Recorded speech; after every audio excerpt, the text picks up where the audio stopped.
Okay, listen. Nigeria, say Buhari. Hausawa, say Buhari. Yoruba, say Buhari. Igbo Kweno, say Buhari. Buhari Mokeso.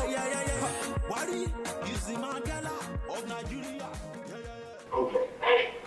Okay, thank you very much, everyone, for coming out today to interact with me here in Lagos.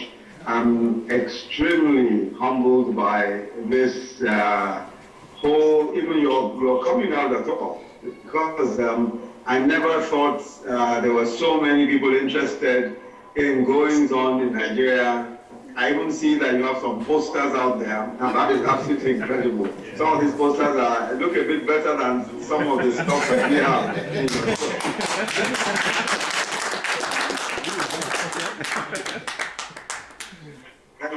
Thank you very, very, very much indeed.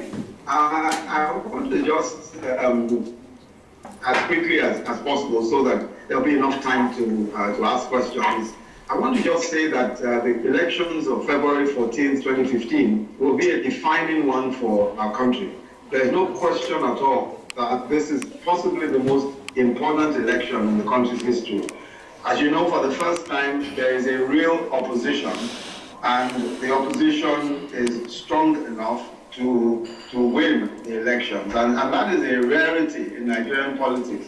What you find most times is that the opposition is either so factionalized, so small, that is never able to contest effectively with the ruling party. The other thing that I want to mention is that the ruling party today represents a tendency that has always ruled Nigeria, especially where we've had civilian rule. How the opposition sees itself is as a progressive tendency, one that has never ever had a shot at central government in Nigeria. And so this is an important election, is an important one for us, and we believe also that it could mark the beginning of a turnaround for the nation should the APC win the elections come February 14th, 2015. Now, that's just as a background to what we see as the emerging contest in the nation. I want to just say that the APC has taken time to draw up a manifesto which we believe will effectively deal with many of the major issues that confront our country at this time. The key issue for our country now, the key issue is one of management of resources, and of course associated with that is corruption, and the second issue is security. Of course, the economy is important, and I'll come to that in a moment. But one of the critical things about the way the Nigerian state has been run for so many years is the graft and corruption that has attended all government policies and decisions. The effect, of course, is that the country cannot move forward. There is very little development, and that is largely on account of the fact that corruption defines practically every aspect of our lives. It defines the way that public policy is structured. It defines who gets what and how things are done. So it is so important that we are able to deal with the issue of corruption, and that's why the APC has made this a central issue. We believe strongly that General Buhari, he has a reputation anyway for being a strict and serious fighter against corruption. And that reputation, I think, is important, and we think is important because possibly for the first time, we will have in office under a civilian regime a president who is known for his anti-corruption stance. The second issue, of course, is security. And of course, we all know that the protection of life and property is the most important duty of government. And what we have found lately, especially in the Northeast, is that the insurgency has increased, and the insurgents have become much bolder, and frankly, it's difficult to understand even now, how much harm has been done to the Nigerian state.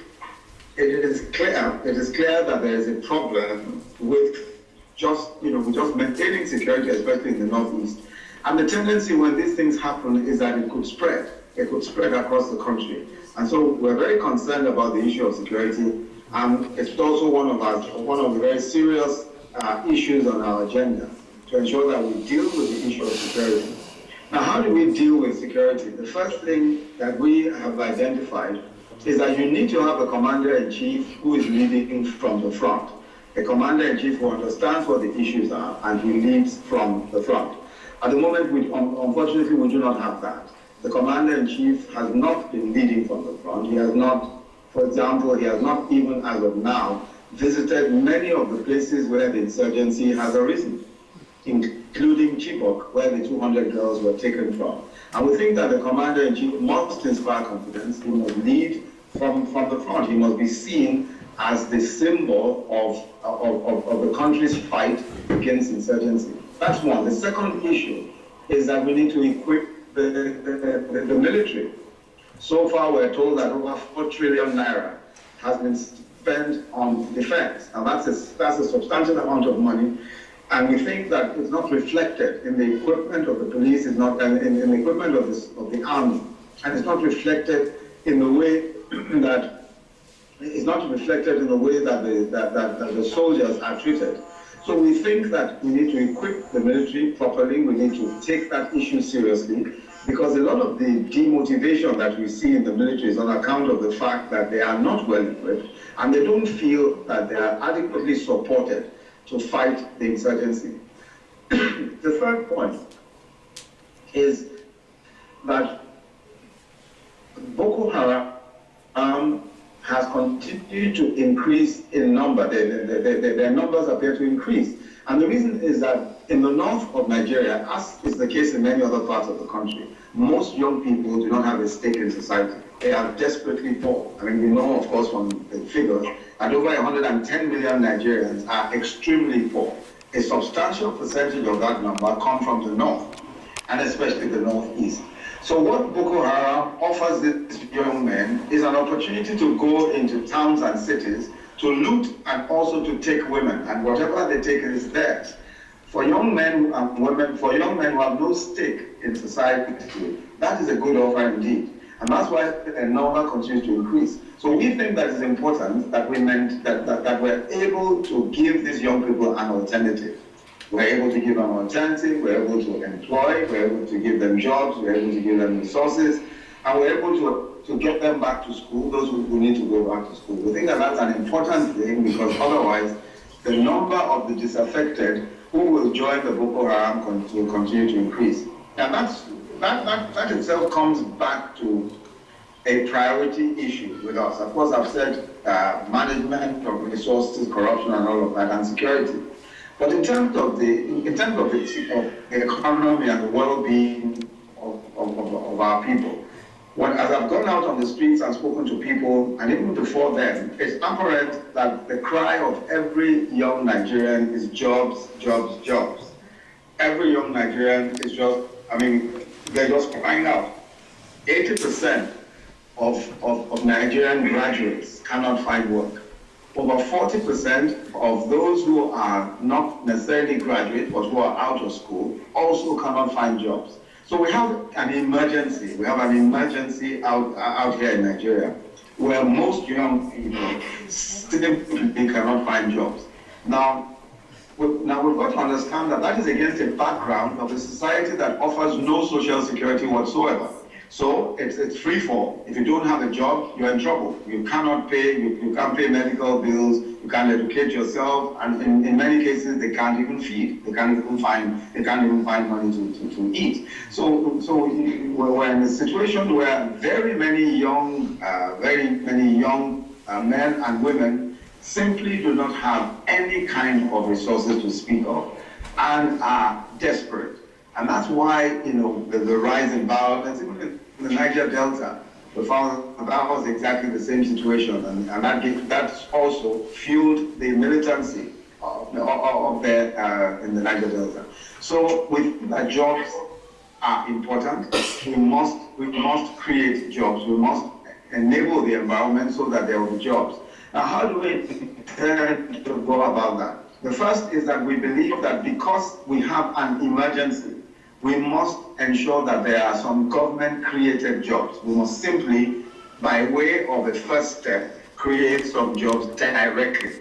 Now, there have been arguments, ideological arguments back and forth. There are those who say that government should not create jobs and that the government should let industry create jobs. But our position is that we have a problem here. We have an emergency, and that government must be the leaders in providing jobs directly. So what we're saying is that come May 29th, 2015, which is when we expect that our government will be sworn in, jobs will be created. Every state will create 20,000 jobs directly. And we expect that the federal government will match those jobs. The federal government will participate in funding those jobs, so that as an initial step, we're able to provide some jobs for graduates immediately. The second, our second plan is that, of course, some of us are aware that we have the National Youth Service. When a young person graduates in Nigeria from university, they spend a year of national service. In that year of national service, government pays them a salary. Now, usually, when they look by the next year, they're out there on the streets looking for work. So one of the ways that we intend to intervene, that government intends to intervene, is in the year after youth service, we intend to continue to pay a stipend to graduates, to the graduates of the scheme, for while they are engaged in vocational training and engaged in life skills. They're training for all sorts of skills. Now, the whole idea is to ensure that during the period when they're still looking for work, they are earning something. It may not be as much as they earn as Youth Corps personnel, but certainly they will be paid something while they are receiving training, vocational training, skills training, entrepreneurial training, and all of that for a year. After that year, of course, they'll be expected to try and do something for themselves, either entrepreneurial type activity or find work somewhere or the other. Now, that's a stopgap that we think will help reduce the pressure of unemployment. Also, we're looking at other ways of creating employment, and one of those ways, of course, is ensuring that those who in the private sector employ more than 10 personnel are given a tax break, and they're also recognized specially by the government. So if you're an employer of labor and you employ more than 10 people, we'll give you a tax break to encourage you so that you can indeed employ more people. And then, of course, government will also give them some recognition. We also are hoping that we'll be able to generate some jobs from agriculture. Now, agriculture at the moment is a major contributor to GDP. It's probably the second largest contributor to GDP. But we don't think enough jobs are being created in agriculture. One of the reasons why that is the case is because people simply don't earn enough from agriculture. If you manage to farm a hectare of land, all you are able to get from it is less than $1,000 a year, which of course is a very small. I'm talking of US dollars, which of course is a very small amount of money. In fact, it's almost just about 75% of that you would get. Now that's just too little to survive. So what we're hoping to do is to go back to the commodities board situation, where if, for example, you are producing rice, if you farm rice, government will pay a minimum price for that rice. So if you're a rice farmer, the government will take off your rice from you and pay a minimum price. So rice farmers are guaranteed a minimum price, same as several other crops which we have identified. So if you are in that kind of farming, we will pay a minimum sum of money to you for your rice, so that you can produce that rice, and you don't have to worry about whether it will be taken off you or it won't be taken off you. We had a cassava revolution, as it was described some years ago under General Obasanjo when he was president. Now, several people went into cassava farming, but eventually that whole thing just simply tapered off and died out because nobody was taking the cassava off the farmers. And so that constituted a problem. And we think that we've got to encourage the farmers, we've got to incentivize them by paying them for what they do. And if that is the case, we can then generate more of those food crops and export. Of course, there's a whole value chain, the whole agro-allied value chain in agriculture. I'm not going to go into all of that detail right now. So we're also looking at massive infrastructure development as a way of creating jobs. We're looking at low-cost housing. We intend to build several low-cost housing in every state, and part of this, of course, will generate jobs. We're looking at massive investment in infrastructure. This will also generate jobs. You see, the point also to be made is that sometimes when some of these things are said, they may appear to be the sort of thing that has been done in the past. Unfortunately, what has happened in the past is that a great deal of money is wasted or stolen, as a result of corruption.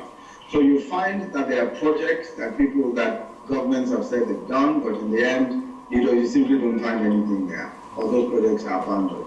So we think that with a government that is serious and transparent, a government that is serious about corruption, we can actually bring value to infrastructure development, we can bring value to the building of low-cost housing, and we can actually generate jobs. We also think that an important tool for job creation is encouraging our young people, especially in the area of technology. Many young Nigerians are technology buffs as you would find in other parts of the world, but they need to be encouraged. They need to be put in a situation where it's much easier for them to do these things. So we intend to set up with the involvement of the private sector, with the involvement of Google and several of the other technology companies. We intend to set up what are called co-creation centers, where young people can go and these are well-equipped places where they will find all the facilities and power, which is very important. These are almost like industrial parks where they can simply operate from, and there will be power. And they can make applications and do all sorts of things that they need to do. Many young people in Nigeria develop apps that can be used anywhere in the world, but they need to be encouraged. They need to be in a place where there's constant power supply in order to be able to do their business and all that. There are many outsourcing opportunities that India has taken up, for example, which Nigerians can do. All of these outsourcing opportunities, a lot depends on whether these young men and women have the skills. And those skills are available in Nigeria, but they need to be taught. Young people need to get more involved. And the only way to do it is for government to support, with private sector participation, to support training and especially skills training in technology. So those are some of the initiatives around job creation. Our manifesto clearly says that our policy is guided by one principle. Whatever government policy there is, the question we ask is how many jobs will this create? That's a very important question for us, because we know that at the end of the day, what is important to our people is that there must be food on their tables, and we need to get the young men to work. We need to get all our young men out there to some kind of useful employment. So that's generally what we intend to do for job creation. Now, we also have a fair number of social programs, and I must tell you that a lot of the social programs we have become major points of argument, even within the party, but the party has agreed that these social programs are absolutely important. Social security, for example, we think is absolutely important. Now, what we intend to do, because the cost of paying for social security, of course, is very high, but we intend to start by providing social security for the elderly who do not earn a pension and for the disabled. We want to bring the elderly and disabled into some kind of a social security net where they will be paid where they will be paid a monthly stipend. and hopefully we may be able to get them some low-cost housing as well. But social security for the elderly and for the disabled is the first phase. We then intend to look at other phases, other persons who are vulnerable in one way or the other for social security. But we're also looking at conditional cash transfers. Now, conditional cash transfers, that program involves giving 5,000 naira. Now, 5,000 naira is about, I'm trying to see how many, that's about $50 or so, $50 odd, to be less than that, every month to the poorest 25 million people in Nigeria. We're also looking at universal health insurance. That is a project which we think can be funded from what are called the SureP funds. Now, universal healthcare insurance, what we intend to do is to ask everyone to pay 1,000 naira only. Now, we expect that maybe 70 to 100 million people can pay 1,000 naira only. A payment of 1,000 naira and backed by the SureP funds. Now, SureP is money that we got from fuel subsidies, right? When we took away fuel subsidies, some of the savings we made was put into something called the SureP funds. At the moment, the way those funds are being disbursed obviously doesn't address any of the critical problems of the nation. So we think that if we take the SureP funds, we can match them with whatever it is that people will give to start a universal healthcare policy. We expect that universal healthcare system, a universal health insurance system, will help, first of all, in developing and deepening our healthcare system generally. We have a problem, of course, with hospitals, the number of hospitals. We think that if you have money coming, the kind of money we expect to come in from insurance, we expect that we'll be able to build more hospitals, more primary healthcare centers, and we'll be able to access drugs, and the whole pharmaceutical industry too will improve. So we're looking at that for universal healthcare. Now, power is a major problem for us, and we think that power has to be addressed. When in 1999, I think it was 1999 and 2000, we were generating about 3,000 megawatts of power. So many years after, we're generating still about 4,000 megawatts of power. Now, our real needs are in excess of 100,000 megawatts of power. So there's a need for us to generate power and to distribute power. What has happened so far is that some segments of that whole power value chain have been privatized. We have distribution has been privatized, some aspects of generation have been privatized, but transmission is still in the hands of government, which of course means that there is still, as it were, a clog in the wheel. So there is a need for us to privatize transmission as well. And then secondly, we have a problem with gas. As people say, Nigeria's power problem is actually an energy problem. We have loads of gas, loads of energy. But that gas simply isn't getting to the generating plants. And that's because we don't have yet a proper gas frame, we don't have a gas infrastructure. And of course, it's going to take anywhere between 10 and 15 years to build a gas infrastructure that will be effective. So what we intend to do as a government is to decentralize to a certain extent. We think that we need independent power plants in different locations, and these independent power plants don't have to go through the grid. So they may not experience the same sort of problems that we have at the moment. And independent power plants can be located strategically in different local governments, and this can provide some power to people who have need of them, especially industry and to some extent domestic needs as well. Lagos State government has an impressive power sector policy. They have used IPPs, independent power plants, at different locations to power public buildings and to power street lights. And that has helped in first of all, even reducing the black spots and dark spots in the city of Lagos, providing power, constant power, 24/7 in public buildings all over the state. Now that model can be replicated across the country, and it can then be used for domestic purposes. our gas problem, we think that if we have a gas mix, we cannot rely only on liquefied natural gas. There's also LPG. We need to use cooking gas, some kinds of cooking gas as well. And we think that if we're able to use a gas mix, that might help in providing gas to the generating plants that don't have gas at the moment. There's also a government to policy the cost of power and capping the cost of gas. So you cannot sell gas over a certain amount of money. Now, if that is the case, then it means that many would rather flare their gas than sell, because it probably makes more sense for them to just simply flare the gas than sell it, because the cost of the gas is, in many cases, too low. So we need to review that policy. We need to review it, and we need to give people an option. We need to give those who are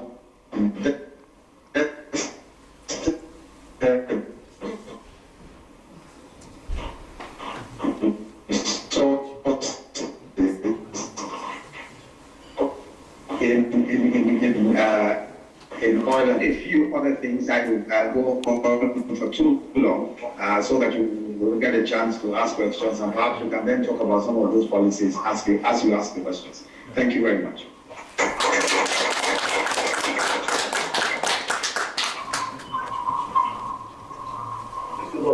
What I have is the situation we have, everybody has seen how our data come and go. And the basic improvement, the basic difference in our lives is almost always noted only in those who are in government or who are direct participants.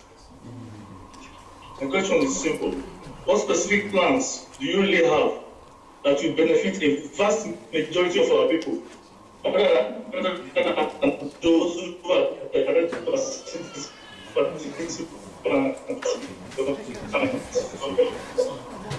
Thank you. Oh. And that's why we talked about job creation. We talked about social security. We talked about universal health care. We talked about education. I don't think I spoke at length about education. We talked about agriculture and encouraging agriculture by incentivizing agriculture. These are all areas that we expect that people will benefit from. And I want to say also that, and that's one of the reasons why I said from the beginning, that the reason why we're saying change is because for the central government of Nigeria, we have never had a progressive tendency being in office at that central government. And that really is the point. That really is the problem all by itself. Because you need to have people who are thinking about how to develop the country and about how to ensure that the majority of people are given a fair chance in life. And the point you have made, which is very important, is that people in government are the ones who enjoy them. And that has been the case for so many years. And that's the point we're making. The first priority of the government is to ensure that that is not the case. Because the reason why people in government enjoy government is because they are doing something wrong. So if they were doing something right, then everyone ought to be enjoying as they call it in Nigeria, the dividends of democracy. So I think that we shouldn't. I don't think that we should assume that this is going to be business as usual. And that's why when I started off, I said that this will be this election for February 14, 2015 will be a major change in Nigeria when the APC wins. It will mark a major change. It is definitely a watershed election. Because things are certainly not going to be the same. And I don't think that Nigerian governance should be judged by what we have seen in several of the federal governments of Nigeria. For the past 15 years, we have had one ruling party, and it is our respectful view that ruling party represents a retrogressive tendency in Nigerian politics, and it should not be allowed to continue. That's why we're calling for change. That's why we're saying it is time to change. It is time for governments that are people-centered governments and that thinking about the people and the future to take over power. So important for us. These elections are so important. They're defining for the nation, and we think, and that's why we think that come February 2015, February 14th, 2015, a decision has to be made whether we intend to continue with business as usual, the same old government, the sort I should have described, or whether we want a government that can take this country our mission. What will APC do to ensure that corruption in Nigeria is reduced? Will they retain EFCC and ICPC? Will APC keep any of the programs of PDP? I didn't hear the last part of that question. Will they keep any of the programs of PDP? I didn't hear the last part. Will they keep any programs of the PDP? Oh, I can't hear you anymore. Will APC keep any of the program of PDP? As it pertains to you mean anti-corruption now? Yes. Okay. Yeah, let me answer that quickly. First, the EFCC and ICPC are important. These are important organizations, including the NFIU. And we also have the laws. We have the laws also. We have very strong and effective laws.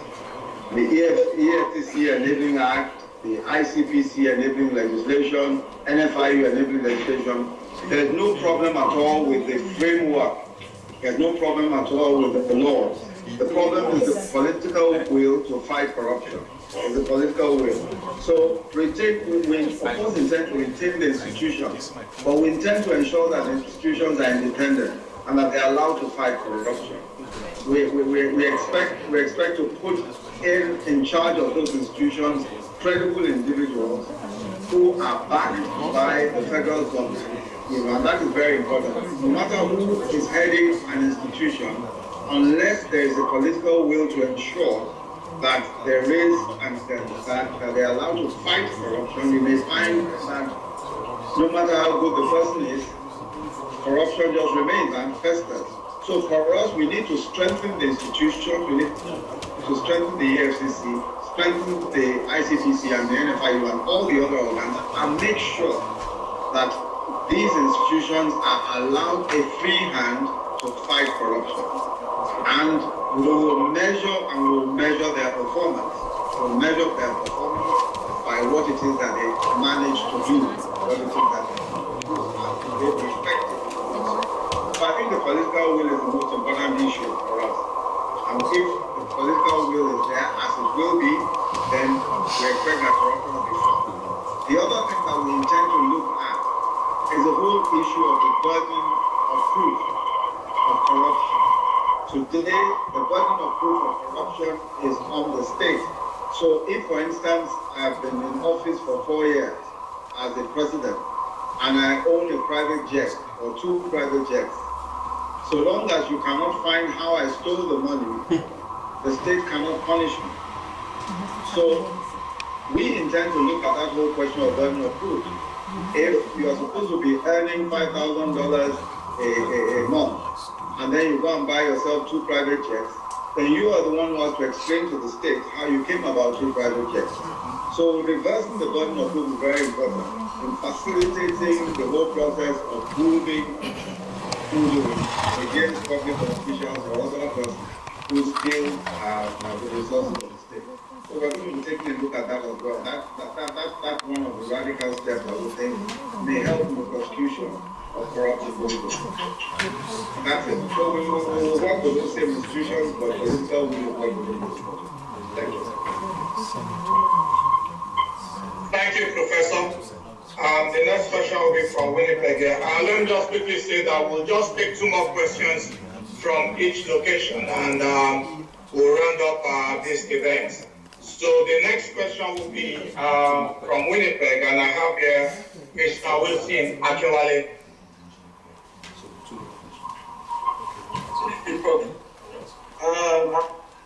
I want to ask this question against the backdrop that you are professor of law and which you're standing as a pastor. There are some things that people need to know for continuity in our country. Because when you lay the example, people will be able to refer to it and do the same. I want to ask you this question, sir. Are you going to declare your assets Before the election, you make it public, and if you are elected as the Vice President of Nigeria, after your tenure of office, will you make your assets known to the public after you leave office? That's my question. Yeah. Well, yes, indeed, that will be the case. We certainly intend to declare assets. General Buhari, in his first time in office, declared his assets and has declared his assets every time that he's running for elections. But we also intend to set the example by declaring our assets before and after. Of course, you are familiar with the fact that under Nigerian law, you are required to declare your assets anyway. You are required to declare your assets going into government and coming out of government. But the only snag with that legislation is that you are not required to declare your assets publicly. And that's something that we will certainly be doing. We believe that public declaration of our assets will set a good example for the country, and we will do so. Thank you, Professor. Over to you, Toronto. Okay, for me, please go ahead.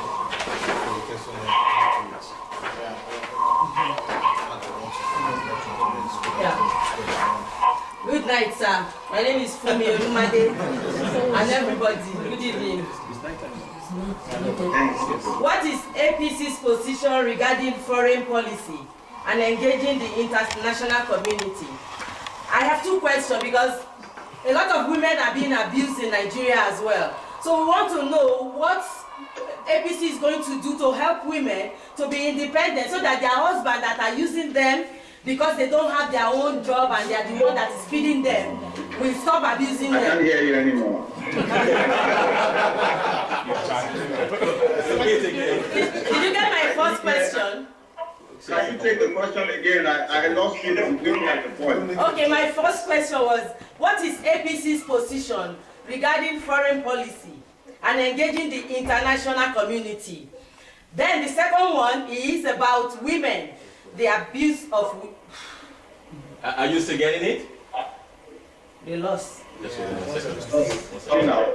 Abuse of women? Yes. In Nigeria, it's rampant with our men beating their wives and all those stuff. Because some women are not independent, they don't have a job, or they only leave because some their husband goes to work.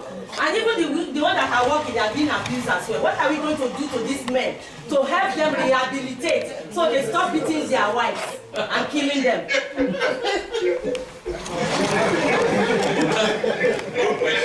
Good question.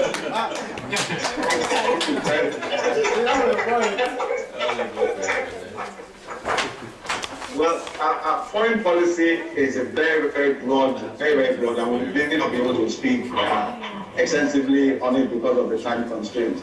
But one thing that I want to emphasize for foreign policy is that we regard foreign policy as an important aspect of improving our economy and also an important aspect of ensuring that the place of Africa in the international...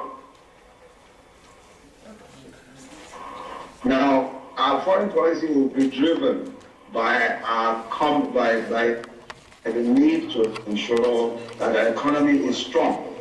That will be one of the major reasons, well, one of the major drivers of our foreign policy. We'll be taking a look at a lot of trade policies that will be unfavorable to us. We'll be taking a look at conventions that will be unfavorable to us because our foreign policy really, we believe that our national interest must be the major driver of foreign policy. And we're going to adjust foreign policy as frequently as we need to be able to satisfy the need to have our national interest being at the very center of foreign policy. Whatever is our national interest will be what determines the way that we'll relate to the international community. I think that in the past few years, what we have seen is that we've entered into conventions, we've entered into all manner of international agreements without necessarily paying attention to how they impact business locally, how they impact our living conditions in Nigeria and all of those kinds of things. And that's why for us, foreign policy will be guided by national interest and how it will affect our economy and local interests. And also, as I said, by we're also concerned about the place of Africa in the international community. We believe that Africa must be given a place of respect in the international community, and that will also be a big part of foreign policy. Going quickly to the question of abuse of women, I think that it is a problem, and Lagos State, for example, has set some very, very progressive, policies and some very excellent examples in that area. First, in Nigeria, in Lagos State, there's legislation against wife battery. There's legislation, and for battery, a man can actually be sent to jail.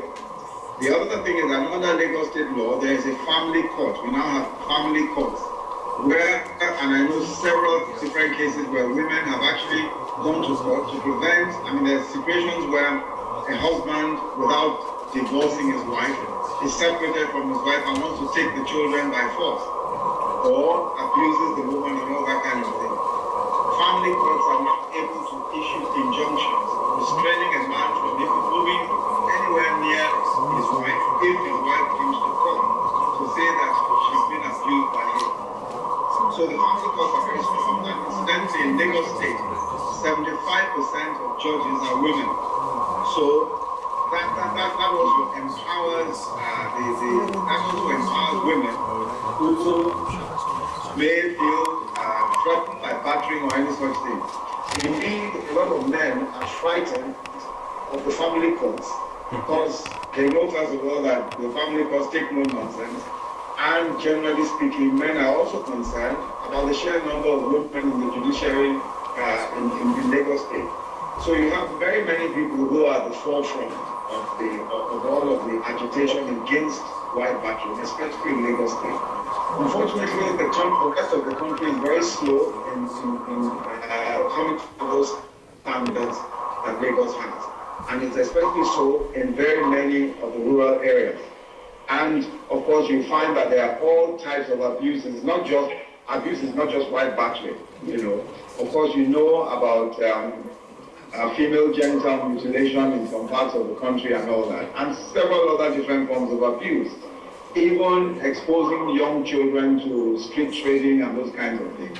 Those things are also abusive of children and all that, and abusive also of women in some cases. So we think that a lot of the examples of Lagos State will have to be replicated, and we have to encourage states to replicate this.